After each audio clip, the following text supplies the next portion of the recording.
কুখ্যাত অস্ত্র ব্যবসায়ী ও রাজাকারের ছেলে যখন আল্লামা মামুনুল হকের মতো তুমুল জনপ্রিয় নেতাকে হারিয়ে মোহাম্মদপুরের এমপির গদিতে বসে, তখন দেশের চাবিকাঠি কাদের হাতে উঠছে সেটা নিয়ে প্রশ্ন ওঠা স্বাভাবিক। মোহাম্মদপুর হলো কিশোর গ্যাং আর সন্ত্রাসীদের আস্তানা, আর সেখানেই কিনা বিএনপি মনোনয়ন দিয়েছে এক অস্ত্র ব্যবসায়ীর ছেলেকে। একসময় সালামের বদলে চাউল কম বলা এই ব্যক্তিকে সবাই ট্রোল করত, অথচ আজ তিনিই রাজনীতির মাঠে বড় ক্ষমতার দাপট দেখাচ্ছেন। অভিযোগ আছে সাধারণ মানুষের ভোটের তোয়াক্কা না করে এক ধরনের অদৃশ্য জাদু বলেই তিনি এমপি হয়েছেন। কিন্তু কে এই ববি হাজ্জাজ, যার বাবা ৭১-এ পাকিস্তানি সেনাদের সহায়তা করত বলে জনশ্রুতি আছে? আর সেই পরিবারের সন্তান হয়েও কিভাবে তিনি ধানের শীষের টিকিট পেলেন? পর্দার আড়ালে থাকা এই মুখোশধারী নেতার আসল চেহারা এবং তার বাবার কুকীর্তি জানলে আপনার পায়ের তলার মাটি সরে যাবে। ২০২৬ সালের নির্বাচনে ঢাকা ১৩ আসনে যা ঘটল তা কোনো অলৌকিক ঘটনার চেয়ে কম কিছু নয়। পুরো দেশ তাকিয়েছিল এই আসনের দিকে, কারণ এখানে লড়াইটা ছিল আদর্শের সাথে অর্থের। একদিকে ছিলেন ১১ দলীয় জোটের সমর্থিত প্রার্থী ও হেফাজত ইসলামের প্রভাবশালী নেতা মাওলানা মামুনুল হক, আর অন্যদিকে বিএনপির ধানের শীষ প্রতীকে লড়ছিলেন নব্য বিএনপি নেতা ববি হাজ্জাজ। নির্বাচনের দিন সকাল থেকেই পরিস্থিতি ছিল থমথমে। সাধারণ মানুষ দলে দলে ভোট কেন্দ্রে গিয়েছিল তাদের পছন্দের প্রার্থীকে ভোট দিতে। কিন্তু দিন শেষে যখন ফলাফল ঘোষণা করা হলো, তখন অনেকের চোখ কপালে উঠল। মাত্র ৩,৭১২ ভোটের ব্যবধানে হেরে গেলেন মামুনুল হক। এত সামান্য ব্যবধানের এই জয় নিয়ে মুহূর্তেই সারা দেশে বিতর্কের ঝড় ওঠে। মামুনুল হক তো সরাসরি অভিযোগ করেন যে তাকে কারচুপি করে হারানো হয়েছে। তিনি স্পষ্ট ভাষায় বলেন, এটা জনগণের রায় নয়, বরং এটা হলো ইলেকশন ইঞ্জিনিয়ারিং। সেই সাথে সাধারণ জনগণও মনে করছেন এখানে বড় ধরনের কোনো ভোট ডাকাতি হয়েছে। ববি হাজ্জাজ নিজেকে বিজয়ী দাবি করলেও জনগণের মনে তিনি সেই স্থান করে নিতে পারেননি, বরং তাকে নিয়ে মানুষের সন্দেহ আর অবিশ্বাস আরও বেড়েছে। একজন চতুর খেলোয়াড় হিসেবে তিনি হয়তো এমপি পদটি বাগিয়ে নিয়েছেন, কিন্তু মানুষের মন জয় করতে পারেননি। এই ববি হাজ্জাজকে চিনতে হলে আমাদের ফিরে তাকাতে হবে তার শেকড়ের দিকে। তার বাবা হলেন বাংলাদেশের অন্যতম আলোচিত ও সমালোচিত চরিত্র মুসা বিন শমশের, যাকে মানুষ প্রিন্স মুসা নামেই বেশি চেনে। ববি হাজ্জাজের এই বাবার আমলনামা ঘাঁটলে গা শিউরে ওঠার মতো তথ্য বেরিয়ে আসে। ফরিদপুরের মুক্তিযোদ্ধারা তাকে নিয়ে যা বলেন তা শুনলে যে কোনো দেশপ্রেমিক মানুষের শরীর গরম হয়ে যাবে। অভিযোগ আছে ৭১ সালে মহান মুক্তিযুদ্ধের সময় এই মুসা বিন শমশের পাকিস্তানি হানাদার বাহিনীর সহযোগী ছিলেন। ফরিদপুরের স্থানীয় মুক্তিযোদ্ধারা স্পষ্ট করেই বলেন যে মুসা বিন শমশের ছিলেন একজন রাজাকার। যুদ্ধের শুরুর দিকে তিনি নাকি কিছুদিন ছাত্রলীগের সাথে ছিলেন, কিন্তু পাকিস্তানি বাহিনী যখন ফরিদপুরে ঢোকে তখন তিনি নিজের চামড়া বাঁচাতে এবং ক্ষমতার লোভে পক্ষ বদল করেন। তিনি হাত মেলান খান সেনাদের সাথে এবং তাদের সব ধরনের সহায়তা করেন। অথচ আজ সেই রাজাকারের ছেলে স্বাধীন দেশের এমপি হয়ে সংসদে বসছেন, যা শহীদদের রক্তের সাথে বেইমানি ছাড়া আর কিছুই নয়। শুধু তাই নয়, মুসা বিন শমশের নিজেকে আন্তর্জাতিক অস্ত্র ব্যবসায়ী দাবি করতেন এবং সব সময় রাজার হালে চলতে পছন্দ করতেন। তার চলাফেরা দেখলে মনে হতো তিনি বুঝি আরবের কোনো শেখ। তার সাথে সব সময় থাকত বিশাল দেহরক্ষীর বহর। তিনি দাবি করতেন সুইস ব্যাংকে তার বিলিয়ন বিলিয়ন ডলার পড়ে আছে, কিন্তু এসব কি সত্যি নাকি পুরোটাই ভণ্ডামি?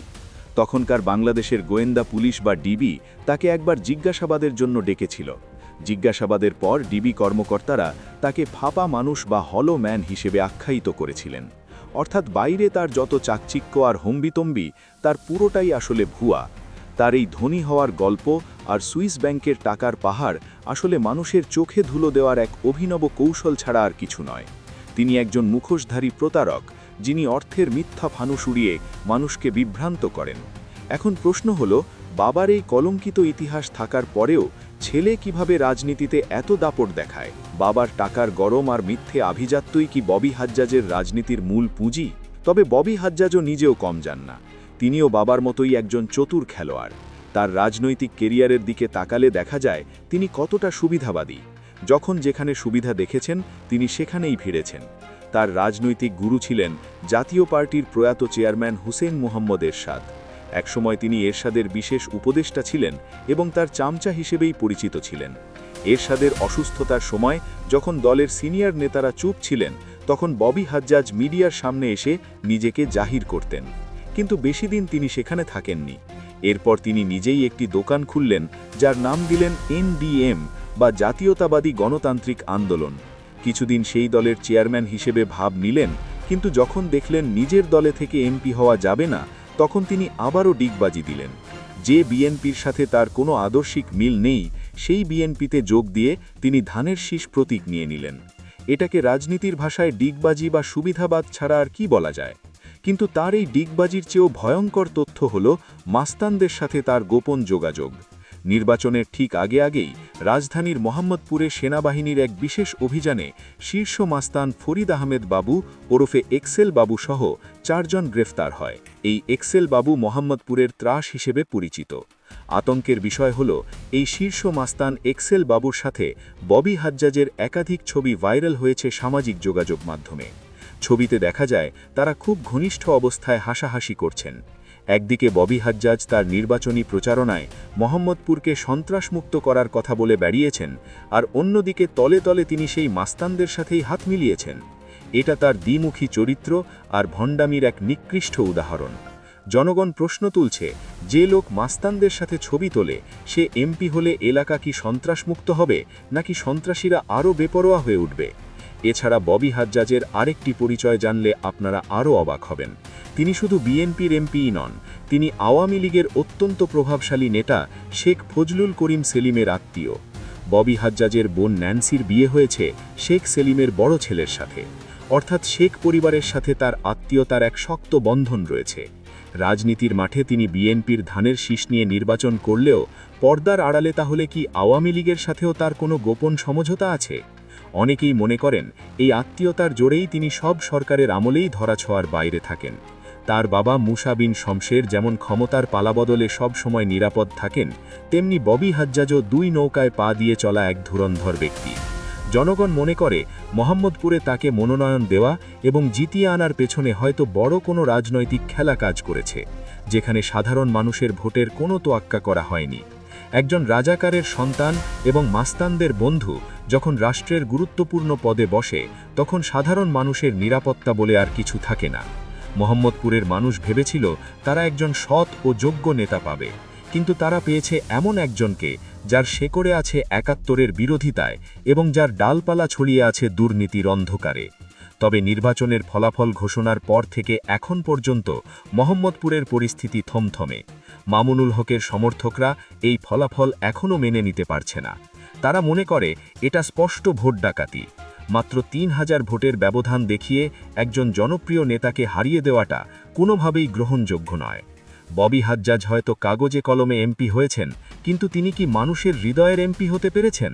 তার বাবার ভুয়া আভিজাত্য আর তার নিজের উচ্চশিক্ষার ডিগ্রির আড়ালে লুকিয়ে আছে এক অন্ধকার জগৎ। তিনি অর্থাৎ ববি অক্সফোর্ড থেকে পাশ করেছেন বলে দাবি করেন এবং নিজেকে একজন শিক্ষাবিদ হিসেবে পরিচয় দেন, কিন্তু তার কর্মকাণ্ডে শিক্ষার কোনো ছাপ পাওয়া যায় না। একজন শিক্ষিত মানুষ কিভাবে শীর্ষ মাস্তানদের সাথে গলাগলি করে ছবি তুলতে পারে, সেটা কারোরই বোধগম্য নয়। পাশাপাশি তার উচ্চারণের সমস্যা নিয়ে একসময় মানুষ হাসাহাসি করত। তিনি সালাম দিতে গিয়ে চাউল কম বলে ট্রোল হতেন, কিন্তু আজ সেই হাস্যকর মানুষটি আমাদের মাথার ওপর ছড়ি ঘোরাচ্ছে। এটা কি আমাদের রাজনীতির দেউলিয়াত্ব নয়? জনগণ এখন বুঝতে পারছে যে তারা আসলে এক মুখোশধারী নেতার খপ্পরে পড়েছে, যার মুখে মধু কিন্তু অন্তরে বিষ, যিনি নির্বাচনের আগে এক কথা বলেন আর পরে আরেক রূপ ধারণ করেন। পরিশেষে একটা কথাই বলতে হয় যে এমন একজন যার পরিবারের বিরুদ্ধে ৭১-এর চেতনার বিরোধিতার অভিযোগ রয়েছে এবং যার বিরুদ্ধে মাস্তানদের সাথে কানেকশনের প্রমাণ রয়েছে, তিনিই এখন মোহাম্মদপুরের হর্তাকর্তা। এটা কি আমাদের জন্য লজ্জার বিষয় নয়? জনগণ কি আসলেই এমন নেতা চেয়েছিল, নাকি পুরোটাই ওপর মহলের খেলা ছিল, তা এখন দিনের আলোর মতো পরিষ্কার? ববি হাজ্জাজ কি পারবেন মোহাম্মদপুরকে নিরাপদ রাখতে, নাকি তার হাত ধরে মাস্তানরা আবার মাথাচাড়া দিয়ে উঠবে, সেটাই এখন দেখার বিষয়। তবে ইতিহাস সাক্ষী দেয় যে ভণ্ডামি আর মিথ্যার ওপর ভিত্তি করে গড়ে ওঠা ক্ষমতা বেশি দিন টেকে না। মোহাম্মদপুরের মানুষ হয়তো আজ চুপ আছে, কিন্তু এই অন্যায়ের জবাব তারা একদিন ঠিকই দেবে। ততদিন পর্যন্ত আমাদের অপেক্ষা করতে হবে এবং দেখতে হবে এই চতুর খেলোয়াড় আর কতদিন তার মুখোশ পরে থাকতে পারেন।